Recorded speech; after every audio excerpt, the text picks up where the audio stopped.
sentados, nós vamos dar continuidade às pregações em séries sobre as parábolas.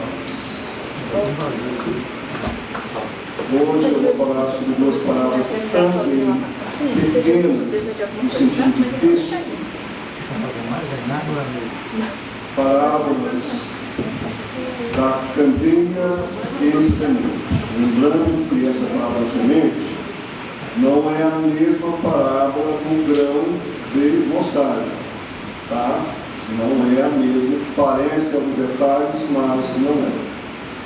Mesmo sentados, vocês têm um bom tempo em pé, Marcos capítulo 4, os versos 21 até o 29. Repetindo, Marcos capítulo 4,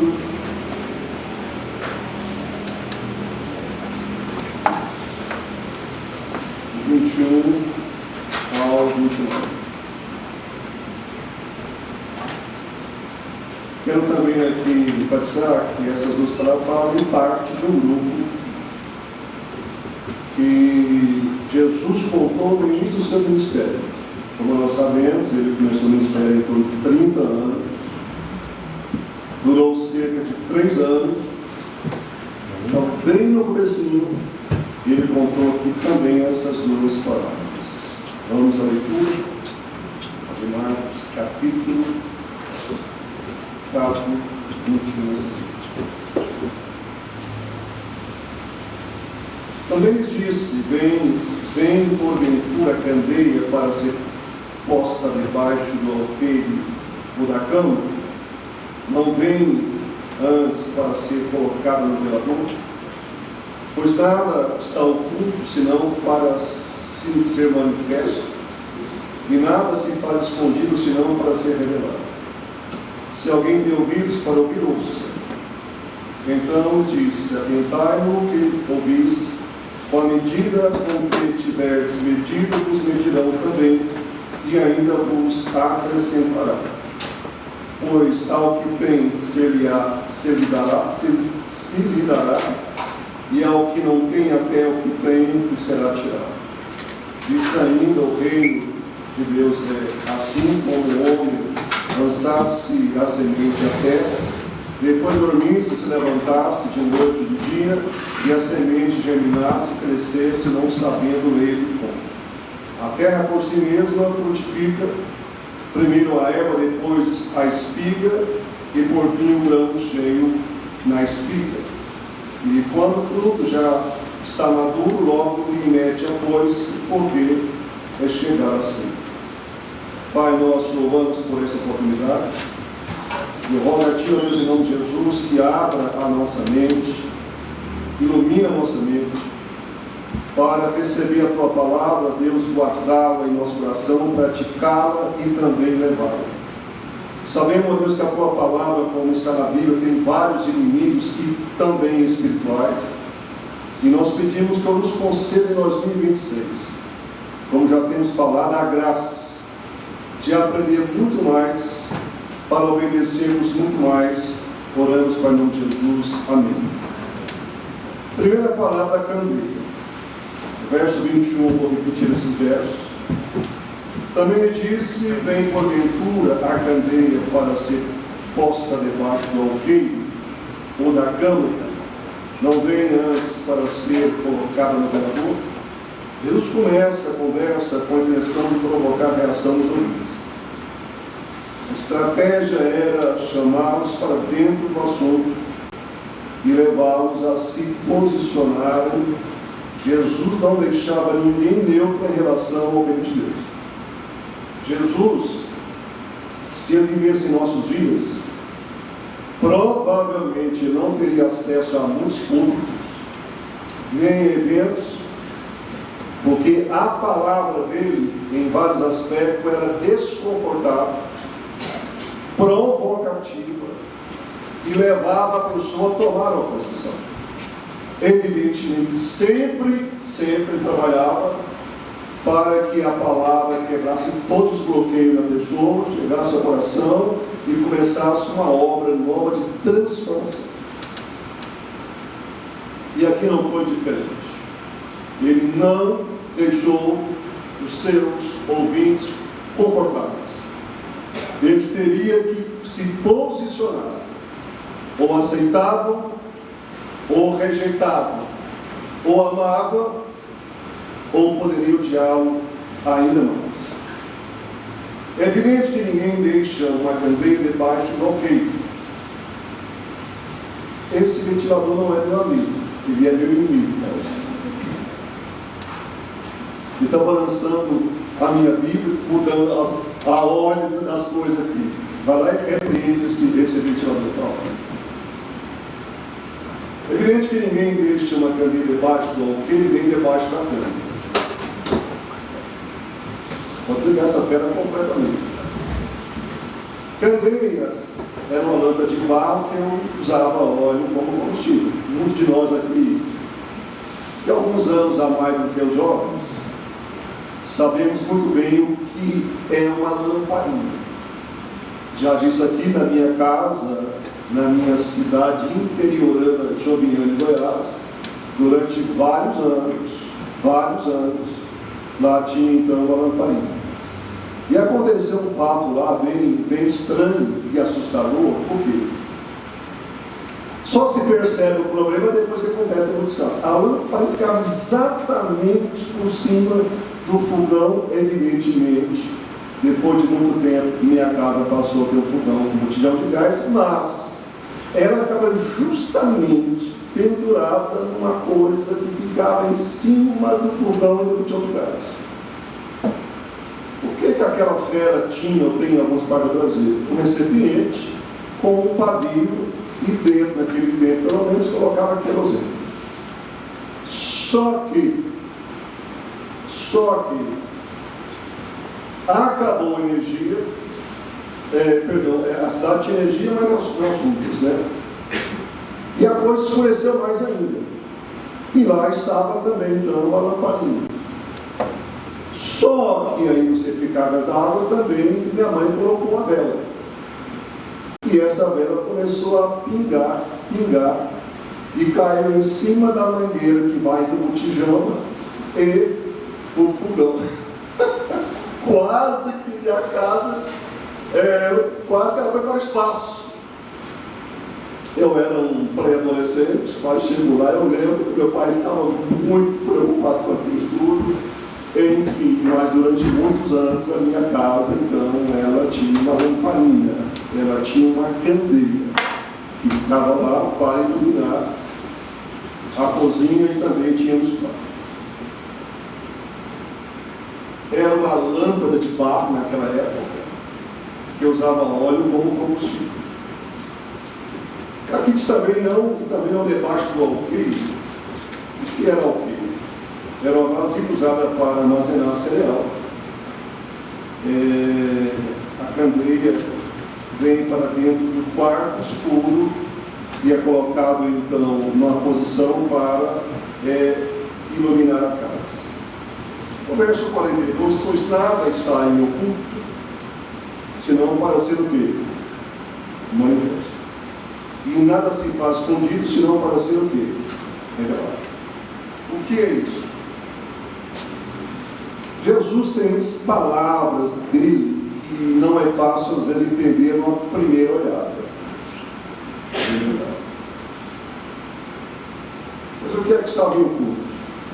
De certo modo Jesus estava em oculto, o reino de Deus estava em oculto, o Evangelho estava em oculto até aquele momento, mas que seria revelado gradativamente em 3 anos.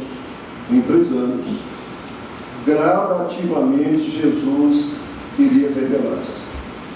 Em alguns momentos ele foi provocado para ir até Jerusalém, para manifestar o que ele estava fazendo. E ele dizia: o meu tempo ainda não é chegado. E deixou os momentos mais tensos, mais conflitantes, para o finalzinho dos seus 3 anos de ministério, porque depois viria o quê? Seria preso, ele seria julgado, condenado e crucificado. No verso 43, se alguém tem ouvidos para ouvir, ouça. Isso aqui é tanto tremendamente também contemporâneo. Quem tem ouvidos para ouvir, ouça. Nós muitas vezes vivemos em alguns condicionamentos históricos. Muitos de nós viemos de grupos religiosos não protestantes e trouxemos uma série de coisas. E libertar disso nem sempre é fácil. A conversão, nesse caso aqui, resolve tudo isso aqui.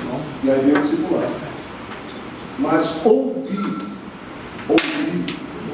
implica em várias coisas. Só através do Espírito Santo de Deus que nós somos capacitados a ouvir do modo que Deus quer, sem ficarmos refém de algumas janelas, que muitas vezes nessas noites abre essas janelas porque a gente não quer realmente ouvir isso do modo que Deus quer. Lá no Testamento havia muito a expressão fala, Senhor, porque o teu servo é o teu filho. Tive muitos aqui no meio dos profetas. Se alguém tem ouvidos para ouvir, ouça. Nesse versículo ocorre um corte no texto. O objetivo aqui é fazer uma ponte entre o 21, 22 e o 23. E a ponte para os versículos 24 e 25, se alguém tem ouvidos para ouvir, ouça. Meus irmãos, é nossa responsabilidade ouvir continuamente Jesus e decidir o que fazer com aquilo que nós temos recebido. Porque, de fato, Jesus não nos deixa de uma maneira muito cômoda. Ou seja, eu sou responsável perante Deus em decidir com aquilo que eu estou ouvindo de Jesus. O que é que eu vou fazer com isso? Eu vou ignorar? Eu vou postergar? Eu vou procurar uma nova interpretação, como hoje está acontecendo no mundo contexto evangélico brasileiro, uma nova interpretação. Eu li há algum tempo um livro de um autor muito admirado no Brasil, onde então ele estava trabalhando com muita capacidade acadêmica, dizendo que alguns textos da Bíblia cita precisaria ser reinterpretados. Ou seja, para que pudesse atender os clientes, suavizar a mensagem que não pode suavizar, e essa interpretação para atender o homem sábio do século que nós vivemos. Até porque para muitas essa mensagem de Jesus ela é muito descontextualizada, ela é muito provocativa e às vezes ela é muito dura, então precisa de alguma coisa que não tire o desconforto de algumas pessoas. Verso 24 e 25 começa com a exortação: atentai no que eu disse. Alguém afirmou o seguinte: o que você concebe e faz baseado na sua reação para de Deus será medida do que receberá, e você receberá bênção e responsabilidade.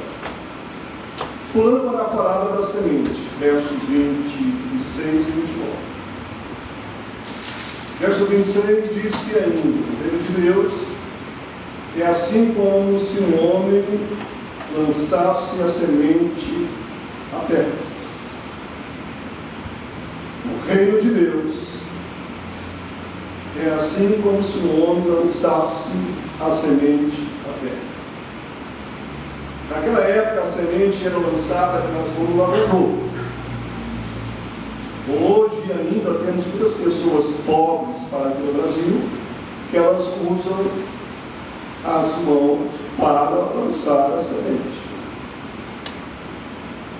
Se a semente ficar escondida em algum lugar, não produzirá vida. Por mais que conheça tudo sobre a semente, mas se não for lançada na terra, não atingirá o propósito que Deus estabeleceu para ela. Tem algumas pessoas que têm um alto conhecimento da Bíblia sem ser convertidas. Tem pessoas que têm uma grande capacidade de explicar a palavra, mas se eu não for convertido, nada disso adiantará. Se a semente ficar escondida em algum lugar, não vai produzir vida, como eu disse. Por mais que se conheça tudo sobre a semente, mas se não for lançada na terra, não atingirá o propósito que Deus estabeleceu para ela. Eu não sei quais foram as pessoas, e eu acho que ninguém sabe, que plantaram tantas fruteiras aqui no Cruzeiro. Por depois do almoço, eu fui tomar um açaí no Cruzeiro, que fica debaixo de várias árvores. E ao lado, um abacateiro carregado, mas carregado. Eu estou falando de uma coisa que tinha que tirar foto. Posso até fazer depois. E no ponto de colheita. Só que está lá em cima. Eu examinei, reexaminei e pensei como pegar esse abacate, já que eu não tenho aquela varinha mágica comprida, lá na ponta tem lá uma coisinha lá que você prende e traz. Eu vou comprar isso imediatamente. Eu estou falando mais carregado. Aí aparece lá um senhorzinho da minha geração, da turma dos cabelos brancos, armado com essa ferramenta. E ele pegou lá, pegou, e ele olhou para mim e disse: puxa vida, esse camarada aí, eu consegui achar uma vara pequena, mas ela estava muito pequena. Eu falei: estou com misericórdia desse camarada. E derrubou alguns abacates para mim. Peguei lá uns 8 abacates, coloquei no carro. Alguém disse: olha, coloca no jornal, coloca dentro do fogão, isso aqui vai amadurecer em 3 dias. Tá lá, vamos ver se isso vai acontecer mesmo. Alguém plantou aquilo lá. Mangueiras, abacateiros, amoreiras, mas é de tudo que tem ali, é de graça, está na rua, está ali naqueles espaços deles. É preciso colocar a semente na terra. Não adianta eu saber tudo sobre ela. Ela só vai frutificar se eu colocar na terra. E a nível pessoal, a começar de nós, a terra tem nome, é o coração. Tem que ser plantado no coração do ser humano. O verso 27, depois dormir, se levantasse de noite e de dia, e a semente germinasse e crescesse, não sabendo o ponto. O que é que Jesus quer dizer pelo que nós entendemos? Definitivamente, o homem não pode contribuir para a vida e o crescimento da semente. Isso evidencia o caráter sobrenatural do reino de Deus. Esse versículo, de modo bem consistente, nos ensina, ou seja, a não querer fazer aquilo que não podemos fazer. Nós não podemos fazer a semente germinar, nem crescer, nem frutificar depois. O papel não é pequeno. Não é pequeno. Mas nós não estamos com essa bola toda. A nossa missão é lançar a semente. Quem a germina é Deus. Quem a faz crescer é Deus. Repito, isso evidencia o caráter sobrenatural do reino de Deus. Irmãos, nós fomos plantados, porque essa semente prevaleceu no meu, no teu coração. Nós fomos enxertados no reino de Deus. Isso é bênção, isso é graça. Mas eu tenho que lembrar que estou num reino que não é reino de homens, não é reino de Estado, não é reino de um segmento da sociedade. Esse reino é sobrenatural. Ele é sobrenatural. É diferente completamente de tudo que eu posso entender de reino. Verso 28. A terra por si mesma frutifica. Primeiro a erva, depois a espiga, e por fim o grão cheio de espiga. Osborne escreveu o seguinte, eu quero deixar com vocês: A descrição detalhada da semeadura, de cada etapa de desenvolvimento da planta, do talo, a espiga, o aparecimento do grão, o grão cheio, maduro e pronto para a colheita, significa que cada estágio da proclamação do Evangelho é soberanamente controlado e garantido por Deus. Cada etapa da semente, cada etapa do reino de Deus é soberanamente sustentado por Deus. Isso não significa que o seu povo pode ficar inerte sem fazer absolutamente nada. O apóstolo Paulo afirmou em 1 Coríntios 3, verso 6: eu plantei, Apolo regou, mas o crescimento veio de Deus. De modo que nem o que planta é alguma coisa, nem o que rega, mas Deus que dá o crescimento. A nossa responsabilidade, irmãos, é lançar muitas sementes, porque ela tem muitos inimigos. E uma outra parábola do joio do trigo que a gente fala sobre esse inimigo terrível, que sempre vai tentar minar, prejudicar, para que a semente não nasça, como também na parábola do semeador. Então, eu preciso lançar muitas sementes no contexto urbano que estou, e através dos missionários no Brasil e no mundo, ajudando, sustentando, participando do seu sustento financeiro, também através deles lançarmos sementes no Brasil e nas nações.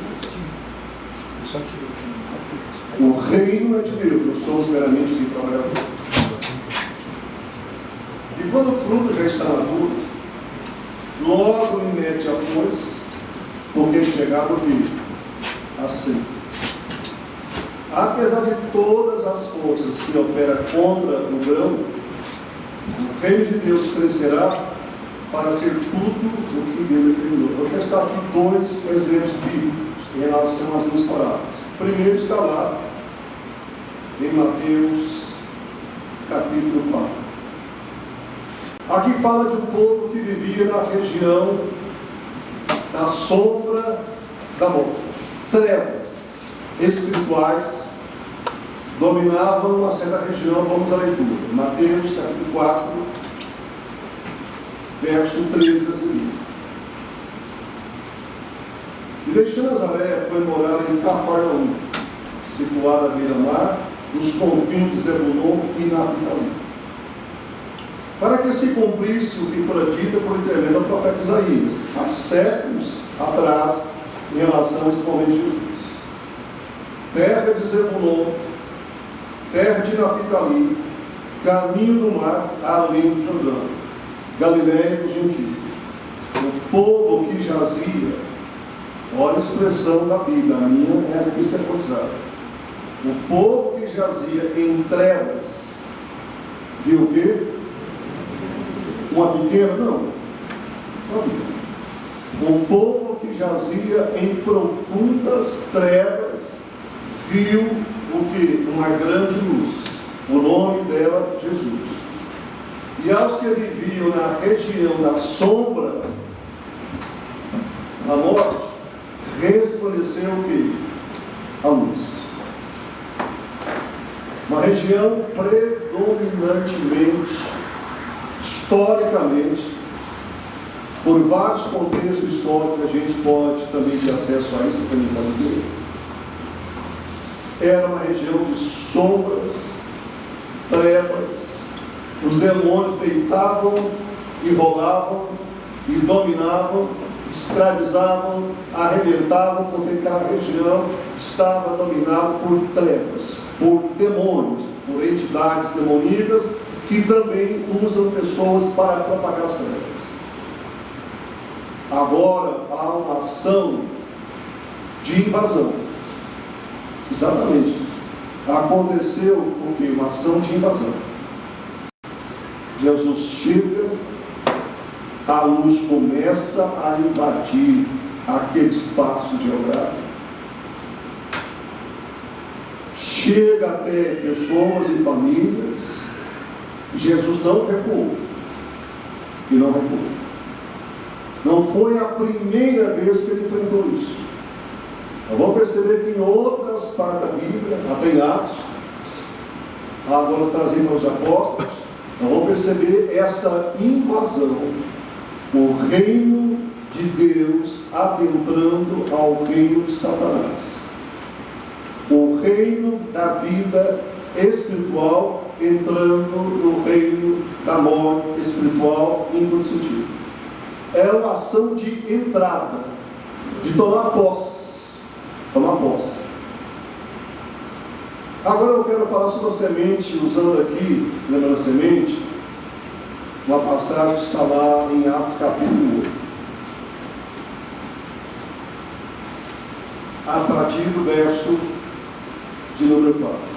Atos 8, a partir do 4. Entre eventos que foram dispersos, iam por toda parte pregando o quê? A palavra. Filipe, descendo a cidade de Samaria, anunciava-lhes a Cristo.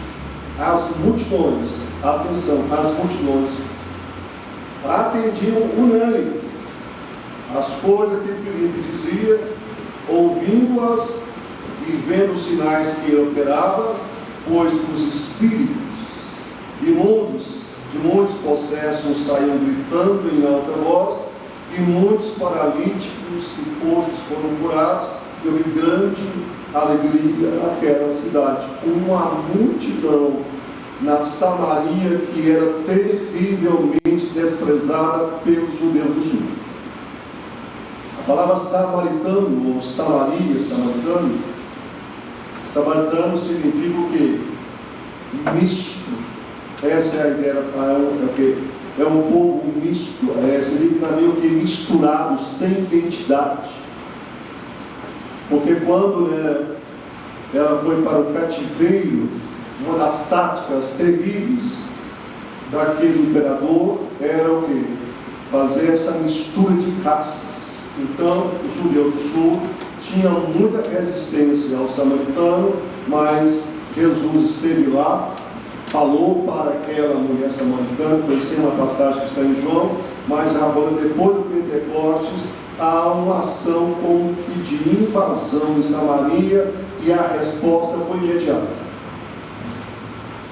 Por que será que em alguns campos nós lançamos sementes e as respostas não são imediatas, e em outros a resposta é imediata? Aqui, Filipe lança semente e a resposta foi imediata. Uma multidão de samaritanos se converteram com a pregação da palavra de Deus. O que foi que esse homem fez? Lançou sementes.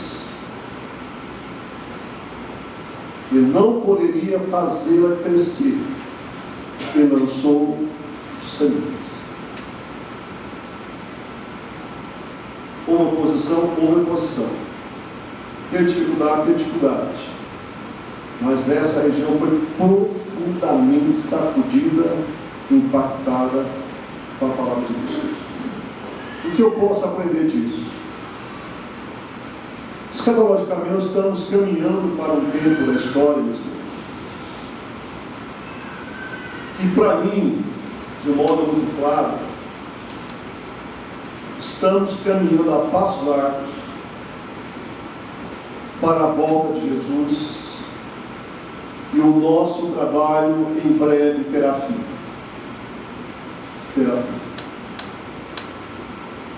A noite vai ficar cada vez mais escura. Eu sei que essa frase que eu vou citar aqui tornou uma coisa recorrente no nosso meio. O que é que está acontecendo com o mundo? Essa é uma expressão que eu tenho ouvido. O que é que está acontecendo com o mundo? Está perdendo as beiras. Há uma percepção no ar que a passos largos a humanidade está se degradando, Estamos chegando a um ponto que jamais poderíamos imaginar que nós viveríamos para ver isso. Ou seja, a loucura está tomando conta da alma de uma humanidade caída. A violência foi completamente banalizada em vários segmentos. As pessoas estão perdendo noção, mesmo nas incrédulas, do que é certo e do que é errado. E nós ficamos cada dia mais horrorizados com o que está acontecendo no Brasil e no mundo nesse sentido. Ou seja, todos os sinais estão se cumprindo para a volta do Senhor Jesus Cristo. E pela Bíblia eu tenho para você a notícia que não é boa. Não é notícia. Para você. Eu tenho uma palavra que não é boa. Porque Mateus capítulo 24 diz que o ruim vai ficar muito pior. As marcas do final dos tempos, elas são horrorosas. Horrorosas. Agora, como reagir a isso? Nós precisamos aproveitar a cada segundo para buscarmos mais o Senhor e trabalhar para o Senhor, porque muito em breve o nosso trabalho vai cessar. Muito em breve o nosso descanso vai chegar. Essa é a hora, e é uma hora de suma urgência, que as pessoas perdidas estão precisando de nós desesperadamente, mesmo sem saber. Elas precisam dessa semente que nasceu no nosso coração um dia. Ela nasceu, irmãos. Eu não sei como que foi a sua história, mas a minha, houve bombardeio de todos os lados quando essa semente começou a chegar no meu coração. Guerra, batalhas intensas, até no meu contexto de família, mas até que enfim a semente, porque é de Deus, ela prevaleceu. Ela nasceu e ela cresceu, e para a glória de Deus tem gerado frutos na minha vida. Mas lá fora há uma multidão de pessoas desesperadas, sem rumo, sem direção, bebendo em todas as fontes da perdição, comendo em todos os banquetes da perdição. As pessoas estão desesperadas, desesperadas. Não há mais tempo a perder. Essa é uma hora H, é uma hora H na história da igreja evangélica mundial. É uma hora H. Deus não vai mudar, Jesus não vai mudar, o Espírito Santo não vai mudar, e a palavra, mesmo que alguns queiram alterá-la, ela não vai mudar. É palavra de Deus para todo sempre. E Deus quer te usar. Deus quer te usar nesse momento da história. Filipe foi lá em Samaria e semeou. Jesus foi a Zebulon e Naftali e semeou. E Paulo foi e semeou. E com isso em mente, eu quero fechar com o que está lá no final de Atos, capítulo 21. Atos, capítulo 21. Com todas as condições contra. Esse homem estava preso em Roma por causa do Evangelho. Se você pegar passo a passo, desde o momento que ele foi preso em Jerusalém, anos ele passou, até chegar em Roma, porque no meio do caminho ele foi colocado em algumas prisões que ficou anos até chegar a Roma. Ele chega a Roma, bem distante do mundo que ele estava em Jerusalém. Esse homem poderia estar reclamando, murmurando, lamentando, tentando massagear a mente dele com anestésico de alguma coisa, mas não, estava cônscio. Ele sabia qual era o reino que ele pertencia. Ele sabia que foi chamado por Deus para levar a semente. E agora então, aqui a parte do verso 23, Atos 21. Havendo-lhe eles marcado um dia, vieram em grande número ao encontro de Paulo na sua própria residência, que ele alugara com seus recursos. Então, desde a manhã até a tarde, olha o tempo, lhes fez uma exposição em testemunho do reino de Deus. Ele não fez uma exposição sobre o rei de Roma, e nem do reino de Roma, procurando persuadir a respeito de Jesus, também pela lei de Moisés, como pelos profetas. Houve alguns que ficaram persuadidos pelo que ele dizia, outros, porém, continuavam incrédulos. Irmão, sempre vai ser assim. Alguns vão aceitar, outros vão rejeitar. Não tem como a gente saber.